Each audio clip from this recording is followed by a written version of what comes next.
नमस्कार विद्यार्थी मित्रांनो, या व्हिडिओच्या माध्यमातून आपण 18 नंबरचं सेशन कसं पूर्ण करायचं त्याला व्यवस्थित समजून घेणार आहोत. सर्वात प्रथम लॉग इन करा. लॉग इन केल्याच्या नंतर टायपिंगची प्रॅक्टिस टेस्ट कंप्लीट करा. सेल्फ लर्निंगला जातोय मी आणि प्रोसीड बटनावरती क्लिक करून स्टार्ट करतोय. पहिला प्रश्न, तयार टेम्पलेट तुम्ही कशा शोधाल? योग्य स्टेप्स आपल्याला सांगायचे आहे. तर पहिल्या नंबरचा पर्याय तिथे निवडायचा आपल्याला, ती योग्य स्टेप आहे, म्हणजे पहिल्या नंबरचा ऑप्शन आपण निवडूया.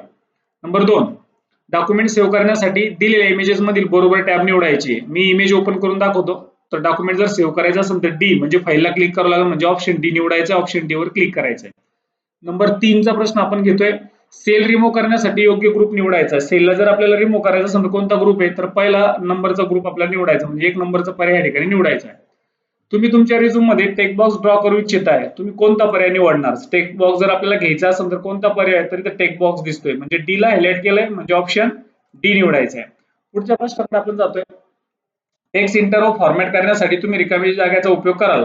तर टेक्स्ट फॉर्मॅट करण्यासाठी होम मध्ये फॉन्ट ग्रुप असतो, फॉन्ट ग्रुपच्या मदतीने सगळं करता येतं. पुढचा प्रश्न घेतोय आपण, पुढीलपैकी कोणता पर्याय अलाइनमेंटच्या कॅटेगरीमध्ये मोडत नाही? तर मॉडिफाय अलाइनमेंटच्या कॅटेगरीमध्ये मोडत नाही.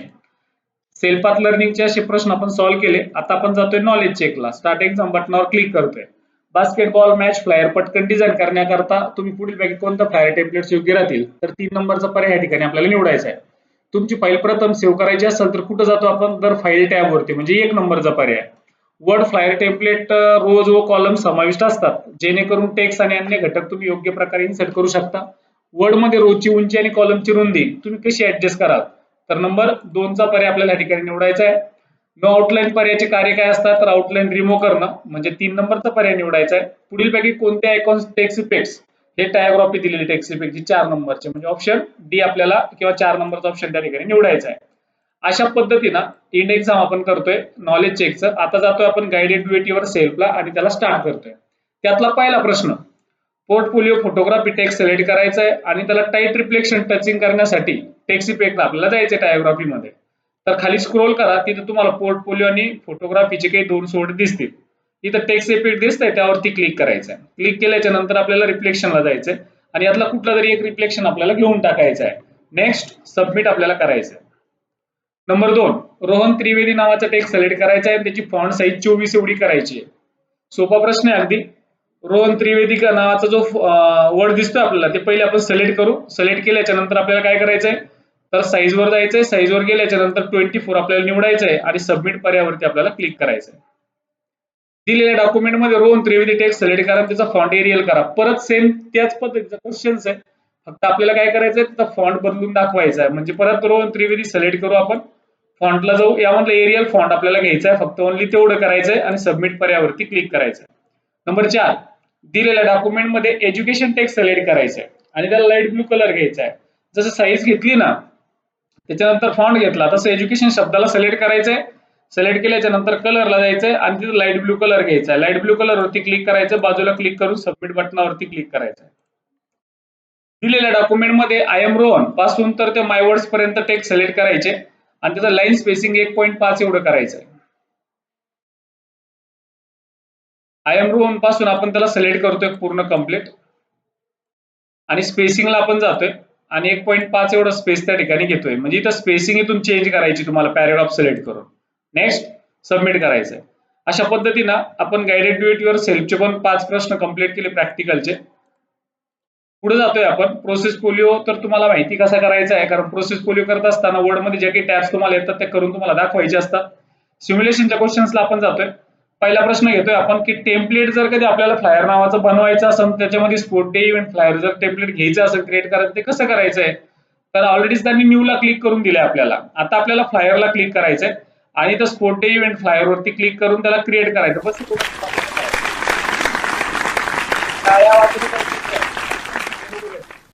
नंबर 2, डॉक्युमेंटच्या दर्शकासाठी टेक्स्ट वाचनीय असणे आवश्यक आहे. म्हणजे हा जो टेक्स्ट आहे तो वाचता आला पाहिजे. म्हणजे याची साईज आपल्याला 72 करायची. मग इथं 72 नावाचा ऑप्शन दिसतोय आपल्याला.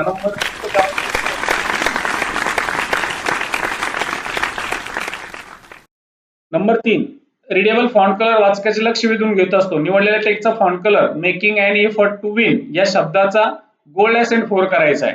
म्हणजे एक कलर वर जायचंय, तर गोल्ड ॲसेंट दिसतंय तुम्हाला वरती, म्हणजे लास्ट पासून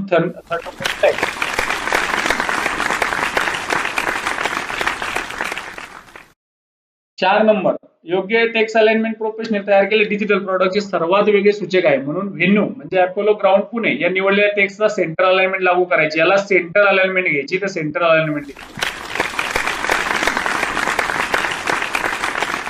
शेवटचा प्रश्न सिम्युलेशनचा. यामध्ये डॉक्युमेंटचा बॅकग्राऊंड कलर आणि टेक्स्चर अधिक व्हिज्युअली अट्रॅक्टिव्ह बनवण्यासाठी बदलले जाऊ शकतात. आता बॅकग्राऊंड कलर घ्यायचा ग्रीन एसेन्स 6 लाइटर 40% आणि टेक्स्चरचा पॅटर्न फिल घ्यायचा डॉटेड्स. आता सगळ्यात महत्त्वाचा पहिला ऑप्शन घ्यायचा, फॉर्मॅट मध्ये जायचं, शेप फिलला क्लिक करायचं, यामध्ये ग्रीन कलर घ्यायचा, लास्ट वाल्या लाईन मध्ये 3-4 नंबरला ते क्लिक करायचंय म्हणजे तो कलर आला. तिथूनच काय करायचं, टेक्स्चरला जायचंय, टेक्स्चरला गेल्याच्या नंतर मोर टेक्स्चरला जायचं, मोर टेक्स्चरला तुम्ही आले सगळे. आता खाली थोडंसं पहा, एरो दिसतो ना तुम्हाला, थोडं खाली इथं एक रेस दिसते, याला थोडं माऊसचं बटन दाबून असं फिरवा म्हणजे इथं तुम्हाला पूर्ण पॅटर्न फील दिसेल अशी. आणि त्यामध्ये काय करायचं आपल्याला, इथं डॉटेडचा एक 70% वाला डॉटेड त्या ठिकाणी घ्यायचा.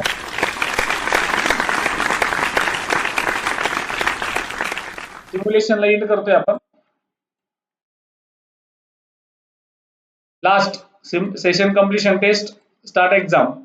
अँटीव्हायरस प्रोग्राम तुमच्या कम्प्युटर सिस्टमचं आक्रमण करणारे व्हायरसेस किंवा इतर हानिकारक प्रोग्राम पासून संरक्षण करतात. अगदी बरोबर याचा आन्सर आपल्याला द्यायचंय. डिस्क स्वच्छ करणे, फाईल कम्प्रेशन आणि डिस्क फॉर्मॅटेड हे सर्व युटिलिटी प्रोग्रामची उदाहरणे म्हणजे 2 नंबरचा पर्याय आपल्या ठिकाणी निवडायचा आहे. बॅकअप प्रोग्राम ही फाईलच्या प्रती तयार करतं म्हणजे बॅकअप या ठिकाणी निवडायचं आहे. डिस्क क्लीनअप नावाचा पर्याय आपल्याला ठिकाणी निवडायचा आहे. अशा पद्धतीनं सेशन कम्प्लिशन टेस्ट पण आपण पूर्ण केली 18 नंबरच्या सेशनची. 18 नंबरचं सेशन अगदी तुम्हाला व्यवस्थित समजलेलं असेल. परत पुन्हा भेटू 19 नंबरच्या सेशनला. ओके.